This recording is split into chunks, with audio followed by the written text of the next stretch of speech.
Tonight on CTV News, they breached airport security, were dumped from the rowing team, but that didn't stop their parents from taking St Bede's to court and winning. We have the latest, and the future of Redcliffe schools. We have got reaction.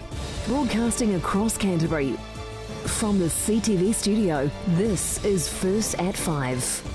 Good evening. There's outrage tonight following news that two St Bede's College parents took on the school in the High Court today and won round one. It follows the school's decision to punish two students from taking part in the national rowing competition after they breached airport security.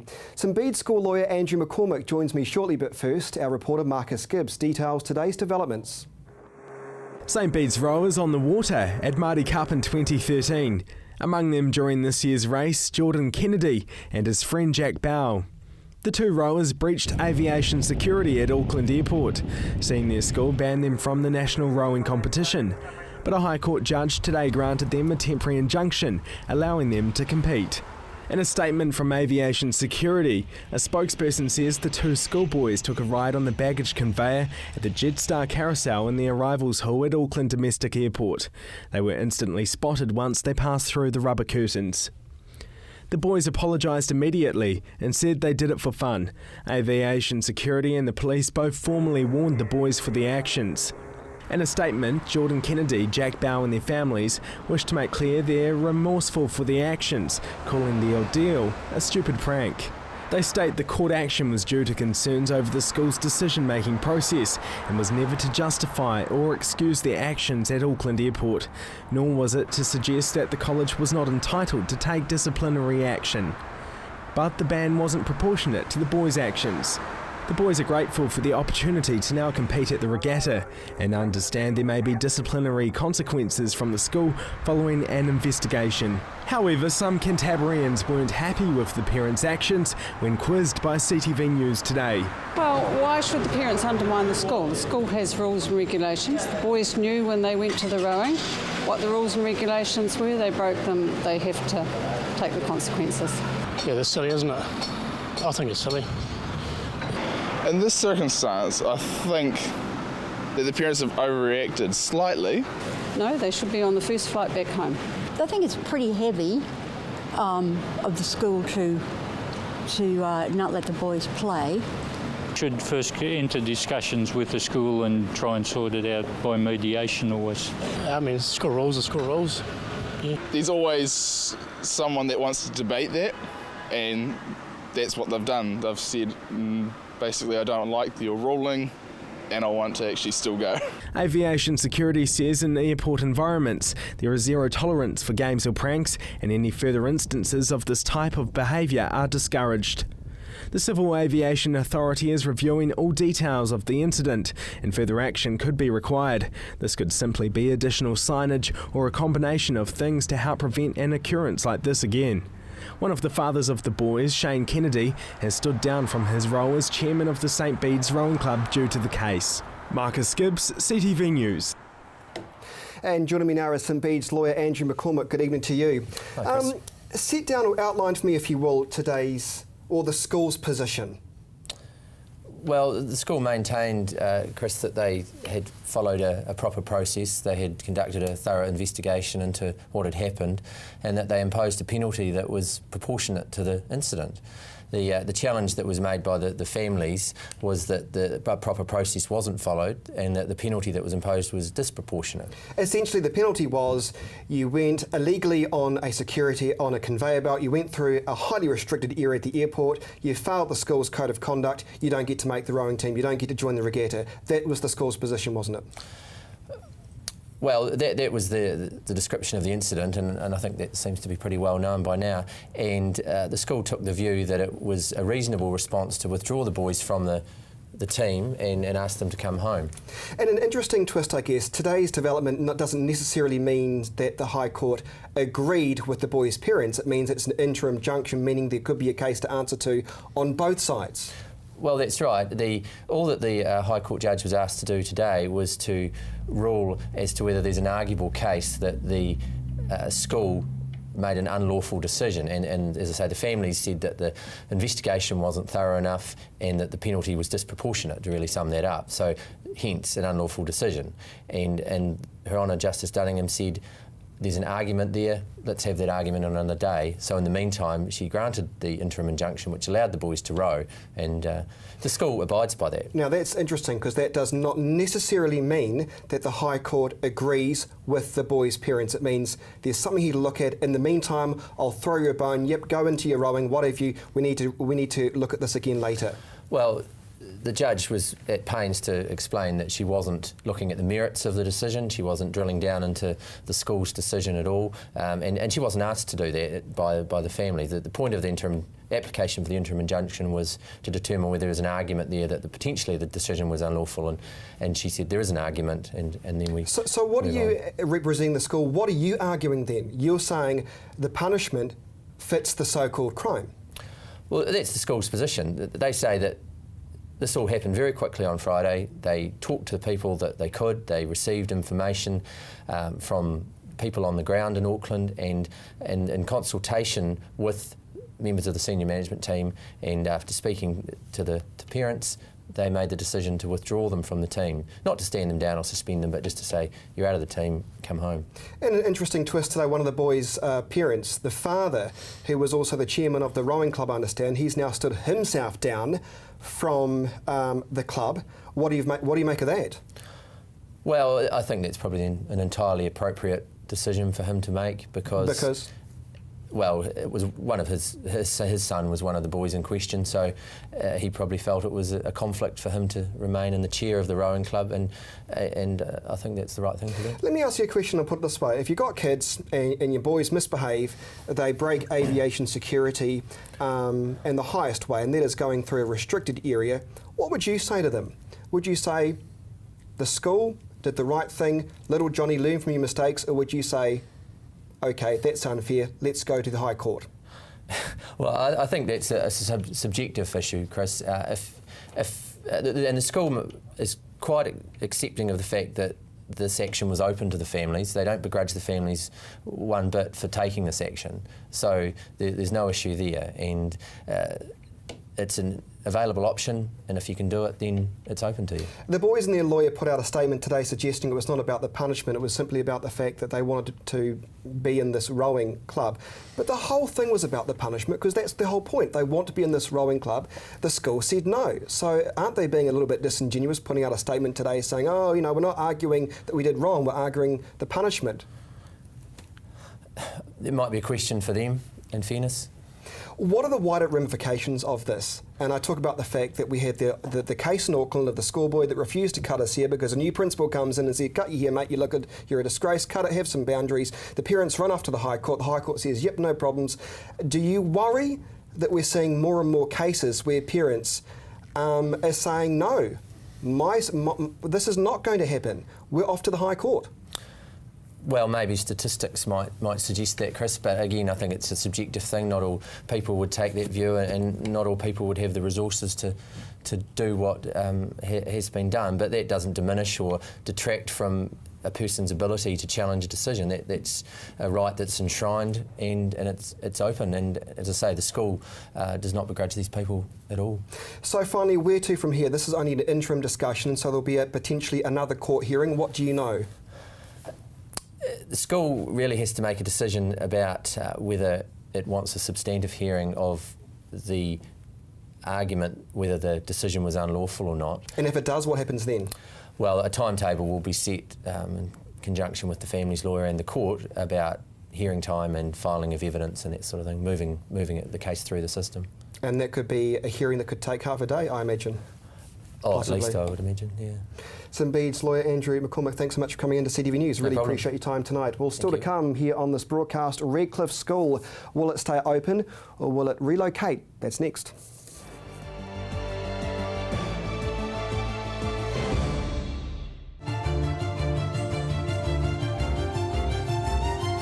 Hi, I'm Chris Lynch. Join me every Monday at 8:30 on CTV as we discuss the issues affecting you, your family and everything to do with Canterbury. That's CTV 8:30 right here. Computer not working? replace or repair, DIY or get a technician, looking for parts, thinking of upgrading, need accessories. You've got questions, we've got answers. Global PC. The King is back, direct from the UK. Ben Portsmouth, voted the world's best Elvis performer with the Roger Fox Band, now on his 2015 World Tour. His stage presence and voice quality will make you weak at the knees. You could be watching the King himself. Don't miss Ben Portsmouth, the ultimate Elvis performer. 10 shows only. For booking details, see thekingisback.co.nz.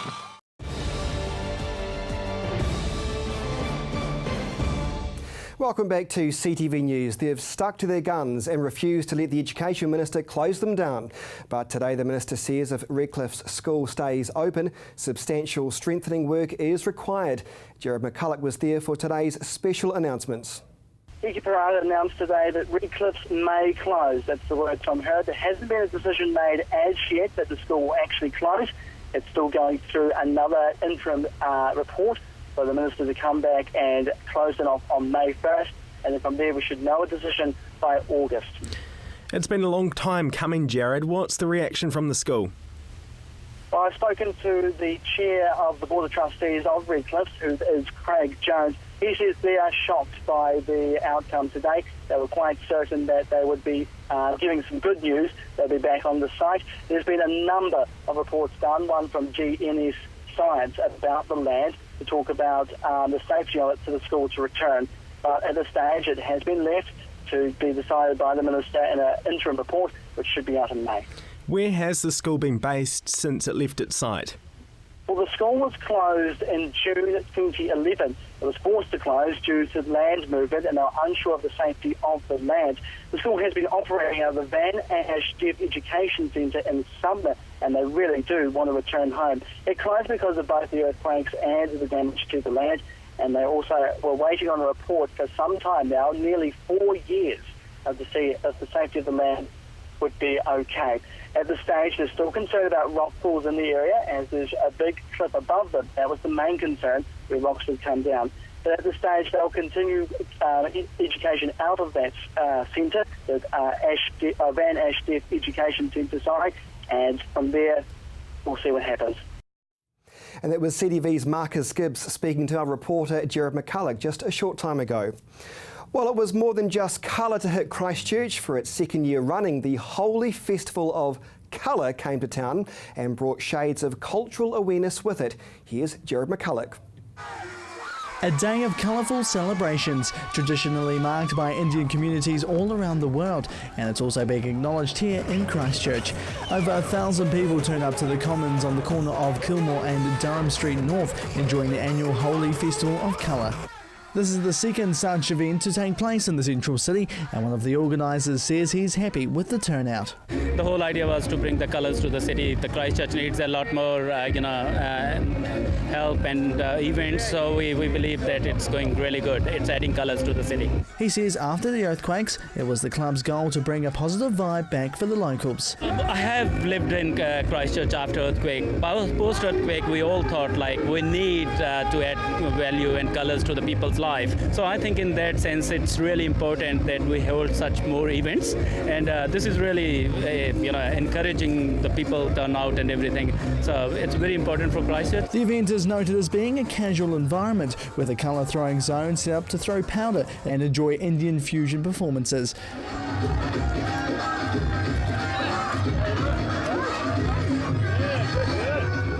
But what's the meaning behind all the colour? This is one of the biggest festivals in India, and it's celebrated every year in March on the full moon. And the colours all come out to make sure that everyone is equal and to celebrate and forgive. And even security jumped in on the fun. Last year, the event was held in the Pallet Pavilion, set up on the same site as part of a gap filler project. However, the outdoor complex came down in April last year, but he says it's worked in his favour, with them allowing a bigger venue this year. The last year the pellet pavilion was a bit restricted, but we could include more people this year, and we do hope that in future we hold it at the bigger venues. But this is really an amazing experience. And he says it's not just for the Indian community of Canterbury, instead for everyone to come together. We do events, we try to make it for the wider community so that the different cultures can come together, appreciate each other's cultures, and it's a time for each other to build a relationship with each other, so it's a great time. And everyone CTV spoke to said it's important to embrace our multicultural city.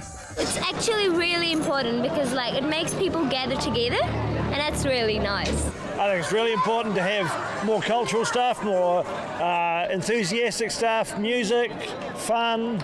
I think it's critical to the city. It gets people out, gets them mingling, gets them having fun, makes the city really alive. The event ran smoothly without any major incidents, and now the focus for these party goers will be getting the colour out of their clothes. Or maybe that's just me. Jared McCulloch, CTV News. I hope Jared's got another shirt, looks like a little rainbow. To the day's other news, it's the main thoroughfare linking the city with Sumner, and now after 4 years of repairs, the new Ferrymead Bridge has finally opened. After 4 years and nearly $35 million later, the new Ferrymead Bridge opened on Saturday. Fixing the bridge required what the Christchurch City Council calls complex engineering, and one of the most challenging feats involved earthquake strengthening. Not only was a replacement road deck needed, but communication and power cables and sewer and water supplies are also mainlined through the bridge to Redcliff's and Sumner communities. As the main vehicle thoroughfare linking those suburbs, the bridge's reconstruction has been a traffic headache for commuters. Just before the 2010 earthquake, the council embarked on re-strengthening the former bridge, but following additional damage caused by multiple earthquakes in late 2011, it decided to construct a new one. There will be further work on the road approaches to the bridge. All 4 lanes will be open to traffic by July, when the project is scheduled to be completed. Final landscaping will take place in spring this year. Great stuff indeed. Progress in our city. Well, still to come here on CTV News, your sport and the region's local weather.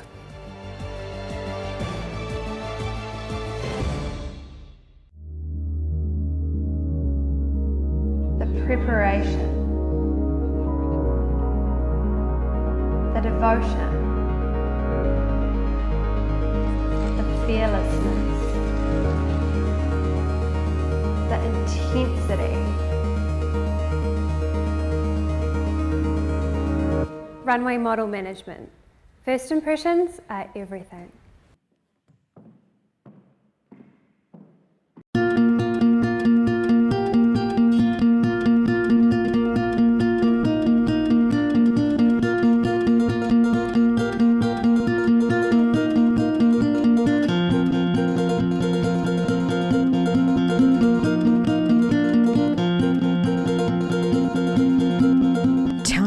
Made to measure interiors, made with care, made for you.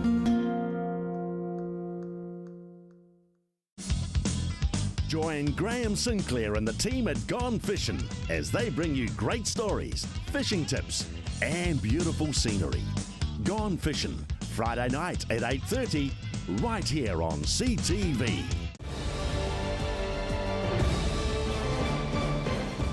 Welcome back. Here's Gordon with the sports news.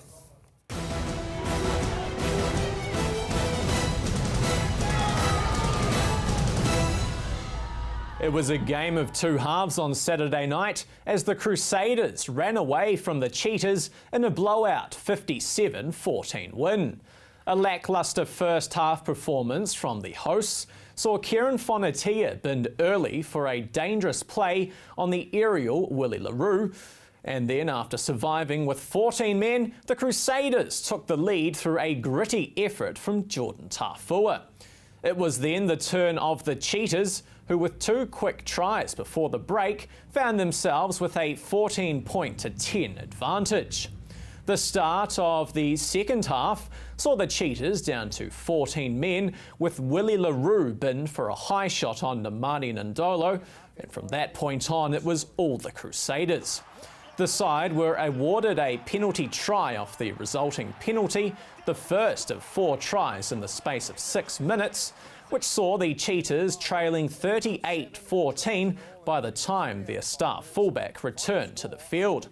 The Cheetahs found themselves back to 14 men, with Connie Oosthuizen binned for repeating infringements at scrum time, and the punishment continued with more sloppy play from the visitors, resulting in 2 further tries to the Red and Blacks. The side now head for South Africa with their first test against the Bulls in Pretoria. While it was a weekend to remember for the Black Caps, our domestic side have also had recent success, with the Canterbury side maintaining their lead in the 4-day Plunket Shield with a win over Central Districts last week. Batting first, Ronnie Hera got the team off to a flyer with 88 from 80 deliveries, while the century from Andrew Ellis got the side through to a total of 463 for 9 declared. The bowlers then did enough to get the first innings points, with Ellis continuing his great performance, taking 4 wickets as CD were dismissed for 350. Canterbury's second at-bat was highlighted by a 73 to young opener Leo Carter and another important captain's knock from Peter Fulton, who added another century to his impressive record this season. Setting the Stags 419 for victory, Canterbury took control on the final day as Matt Henry chimed in with 4 wickets, as Canterbury dismissed Central Districts for 235 to grab the win. The side maintained their lead in the competition with just 2 games remaining, the first of those starting Wednesday against Otago. And finally tonight, the Mainland Tactics will go to their bye weekend without a win in this year's ANZ Netball Championship after a horror first quarter cost the side a win in their match last night against the Waikato Bay of Plenty Magic. It was another case of errors plaguing the side as the Magic ran out to an early 10-point-to-zip lead, with the Tactics managing to peg it back to 15-10 at the end of the first quarter. Trailing 27-21 at half-time, the Tactics put in a good third quarter display to be just 3 behind at the end of the third quarter and set up a thrilling final quarter of the match. The dying stages of the game were a familiar sight for Tactics fans as the side created turnovers on defence, but then struggled to turn possession into points, handing the ball to the opposition as the Magic held on to win 52-49. The team now has a week off before taking on the Steel on Easter Monday. You're up to date with the latest in local sport. I'm Gordon Findlater for CTV Sport.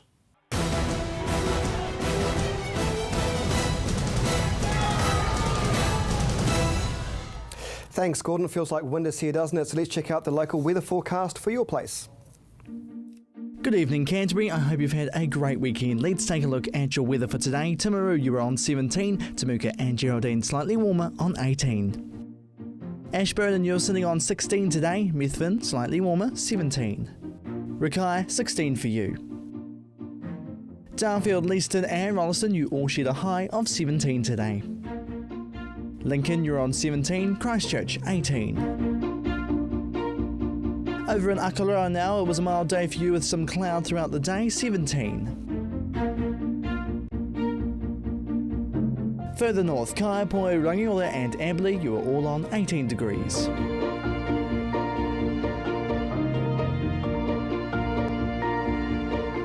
Culverden, Hamner Springs and Cheviot, the warmest place to be in Canterbury on 19. Kaikoura, 17 for you. Let's take a look at tomorrow's weather now. Timaru, a fine Tuesday in store for you with just some high cloud and mild northerly winds.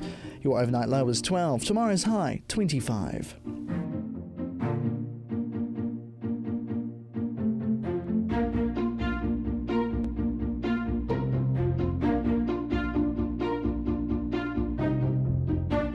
Looking at Ashburton now, sunshine at first, but that high cloud will increase during the day with some warm northerly winds. Your overnight low is 12, tomorrow's high 27.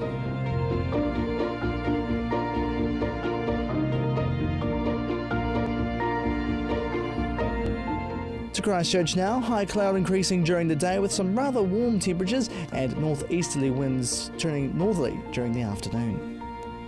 Your overnight low is 12, tomorrow's high expect 25 degrees.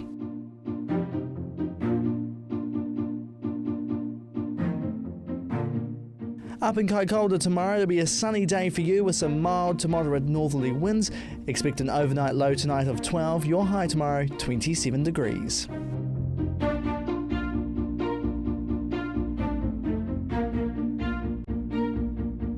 Taking a look at the other areas around the region now, Temuka and Geraldine, there'll be some cloud for you all day, 24. Methven and Rikaya expect a similar picture, some cloud for you, 25.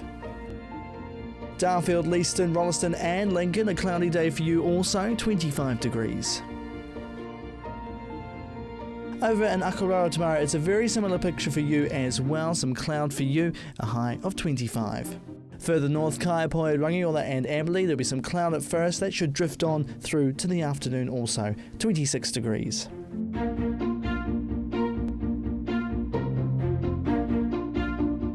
Culverden, Hamner Springs and Cheviot, a cloudy day for you also, 24. Looking ahead for Canterbury now, it will be a fine day on Wednesday with just some high cloud and northerly winds. As for Thursday, cloud at first with a few scattered light showers possible later on in the day and southwesterly winds. Taking a look at the weekend ahead now, it'll be cloudy and cold with just a few light showers possible and some southwesterly winds expected. They'll turn northeasterly later on. As for Sunday, mostly fine and sunny with some high cloud and light southerly to southwesterly winds. And that is your weather for Monday. Finally in this broadcast, the Anglican Church wants your feedback on, yes, the Christchurch Cathedral. Again, designs have been put forward, and this is the latest one. You'll know this by now, by Sir Miles Warren, which they say would cost about $35.2 million. Head to the Anglican website and have your say. Looks nice, doesn't it? And that is CTV News for Monday. See you for Lynched at about 8:30 here on CTV. But from the news team, have a good night.